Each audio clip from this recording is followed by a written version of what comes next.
ইতিমধ্যে অৰুণোদয় 3.0 বাবে কিন্তু আবেদন প্ৰক্ৰিয়া আৰম্ভ হৈ গৈছে আৰু যোৱাকালি অসমৰ মুখ্যমন্ত্ৰী হিমন্ত বিশ্ব শৰ্মা ডাঙৰীয়াই কিন্তু ইয়াৰ শুভ আৰম্ভণিও কৰিছে।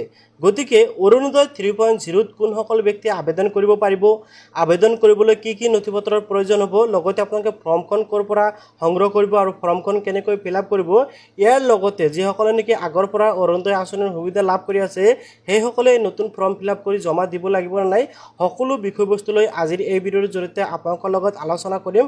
গতিকে ভিডিঅ'টো কিন্তু আপোনালোকৰ বাবে খুবেই গুৰুত্বপূৰ্ণ আৰু খুবেই হেল্পফুল হ'ব। সেয়ে আপোনালোকে ভিডিঅ'টো সম্পূৰ্ণকৈ চাব আৰু ভিডিঅ'টো ভাল পালে নিশ্চয় লাইক কৰি চেনেলটো ছাবস্ক্ৰাইব কৰিবলৈ পাহৰি নাযাব। তো প্ৰথমতে মই জনাই দি আছোঁ, অসমৰ মুখ্যমন্ত্ৰী হিমন্ত বিশ্ব শৰ্মা ডাঙৰীয়াই যোৱাকালি অৰুণোদয় 3.0 বাবে কিন্তু কি কৰিছে, শুভ আৰম্ভণি কৰিছে। এতিয়া কথাটো হ'ল যে আপোনালোকে নতুনকৈ যদি আপোনালোকে অৰুণোদয় আঁচনিৰ বাবে আবেদন কৰিব বিচাৰে তেনে ক্ষেত্ৰত আপোনালোকৰ কি কি যোগ্যতা লাগিব। অৰ্থাৎ প্ৰথমতে চাওক, অসম চৰকাৰৰ পৰা যিটো নটিফিকেশ্যন জাৰি কৰিছে ইয়াতে কোৱা হৈছে নতুন হিতাধিকাৰী 37.2 লাখ নতুন হিতাধিকাৰী ইয়াতে কি কৰা হ'ব, অন্তৰ্ভুক্ত কৰা হ'ব।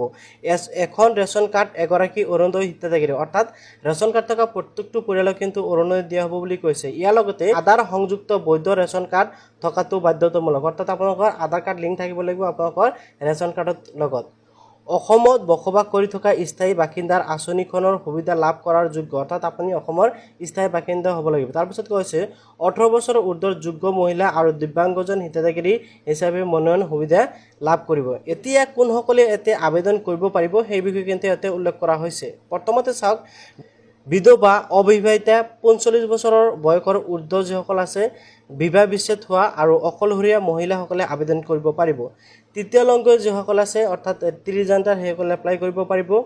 লিংগ নিৰ্বিশেষে দিব্যাংগ আৰু দিব্যাংগ ব্যক্তিৰ অধিকাৰ আইন 2016 অনুসৰি, অৰ্থাৎ যিসকল নেকি দিব্যাংগ অৰ্থাৎ শাৰীৰিকভাৱে বিশেষভাৱে সক্ষম আছে সেইসকলে কিন্তু এপ্লাই কৰিব পাৰিব। চৰকাৰী পঞ্জীভুক্ত বৃদ্ধাশ্ৰমত থকা মহিলা তথা বিদ্যাৰোগীয়া মহিলাসকলে আবেদন কৰিব পাৰিব। পৰিয়ালৰ উপাৰ্জনক্ষম ব্যক্তিগৰাকী বৃদ্ধ 60 বছৰৰ ঊৰ্ধ্বত অথবা দিব্যাংগ হ'লে তেনে ঘৰৰ মহিলাও আবেদন কৰিব পাৰিব। আশ্ৰয়হীন মহিলাসকলে আবেদন কৰিব পাৰিব।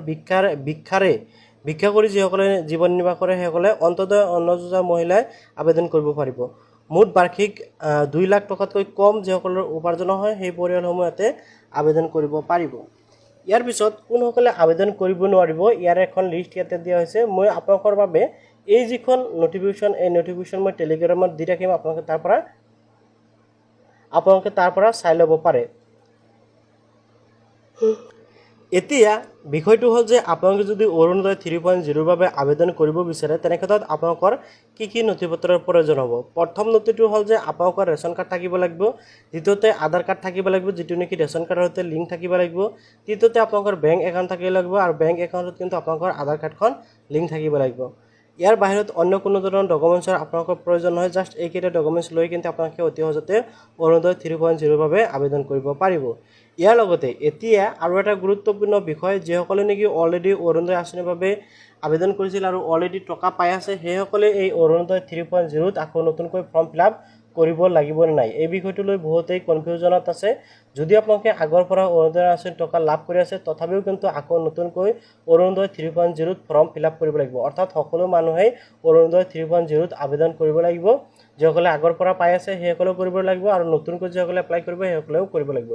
তাৰ কাৰণটো হ'ল, অৰ্থাৎ কিছুসংখ্যক পৰিয়ালে যেতিয়া নেকি আগতে অৰুণোদয় আৰম্ভ হৈছিল সেইসমূহ দুখীয়া আছিল বা চলিব নোৱাৰা আছিল, সেইসকলে যোগ্য পৰিয়াল হিচাপে বিবেচিত হৈছিল আৰু অৰুণোদয়ৰ নাম তেওঁলোকৰ অন্তৰ্ভুক্ত হৈছিল। সেয়েহে তেওঁলোকৰ নাম অন্তৰ্ভুক্ত হৈছিল আৰু অৰুণোদয় সুবিধা লাভ কৰিছিল। এতিয়া সেইসমূহ পৰিয়াল যদি সুচল হৈছে বা আৰ্থিকভাৱে স্বাৱলম্বী হৈছে তেনে ক্ষেত্ৰত সেইসকলৰ নাম ইয়াৰ পৰা কৰ্তন কৰা হ'ব। সেইবাবে অৰুণোদয় 3.0ত সকলো মানুহৰ বাবে আবেদন কৰাটো বাধ্যতামূলক। ইয়াৰ লগতে অৰুণোদয় 3.0ৰ আপোনালোকে ফৰ্মখন কেনেকৈ ফিল আপ কৰিব সেইটো এটা গুৰুত্বপূৰ্ণ বিষয় আৰু ফৰ্মখন আপোনালোকে ক'ত পাব। এতিয়া আপোনালোকৰ বাবে আটাইতকৈ গুৰুত্বপূৰ্ণ বিষয়টো হ'ল যে অৰুণোদয় 3.0ৰ ফৰ্মখন আপোনালোকে ক'ত পাব। এই অৰুণোদয় 3.0 যিখন ফৰ্ম, এইখন ফৰ্ম আপোনালোকে কিন্তু আপোনালোকৰ গ্ৰাম পঞ্চায়ত বা আপোনালোকৰ BCDCত আপোনালোকে লাভ কৰিব। এই ফৰ্মখন কিন্তু আপোনালোকে অনলাইনৰ পৰা ডাউনলোডিং কৰিব নোৱাৰিব। ইয়াৰ লগতে কিছুসংখ্যকে ভাবি আছে যে অৰুণোদয় 3.0ৰ বাবে হয়তো অনলাইন এপ্লাই কৰিব পাৰিম। যদি আপোনালোকে অনলাইন এপ্লাই কৰিব পাৰিব বুলি ভাবি আছে তথাপিও কিন্তু নোৱাৰে, কিয়নো অৰুণোদয় আঁচনিৰ বাবে কিন্তু অনলাইন এপ্লাই কোনো ধৰণৰ সুবিধা দিয়া হোৱা নাই, মাত্ৰ আপোনালোকে অফলাইন যোগে আবেদন কৰিব পাৰিব।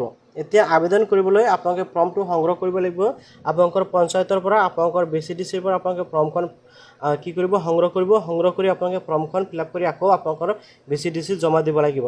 এতিয়া কথা হ'ল যে বহুত সংখ্যকে ইতিমধ্যে কিন্তু ফৰ্মখন লাভ কৰিছে। যদি আপোনালোকে ফৰ্মখন লাভ কৰিছে তেনে ক্ষেত্ৰত নিশ্চয় আপোনালোকৰ বাবে মই ভিডিঅ'টোৰ ডিছক্ৰিপশ্যনত টেলিগ্ৰাম লিংকটো দি ৰাখিছোঁ, তাতে আপোনালোকে যোগাযোগ কৰি আপোনালোকে ফৰ্মটো দিব পাৰে, কিয়নো যাতে মই আন এটা ভিডিঅ'ৰ জৰিয়তে অতি শীঘ্ৰে আপোনালোকক দেখুৱাব পাৰোঁ যে আপোনালোকে অৰুণোদয় 3.0 ফৰ্ম কেনেকৈ ফিল আপ কৰিব পাৰিব। কিয়নো বহুত সংখ্যক মানুহে ইতিমধ্যে অৰুণোদয় 3.0 ফৰ্মখন লাভ কৰিছে যদিও ফৰ্মখন কেনেকৈ সঠিকভাৱে শুদ্ধভাৱে ফিল আপ কৰিব পাৰি সেই বিষয়ে বহুতেই নাজানে।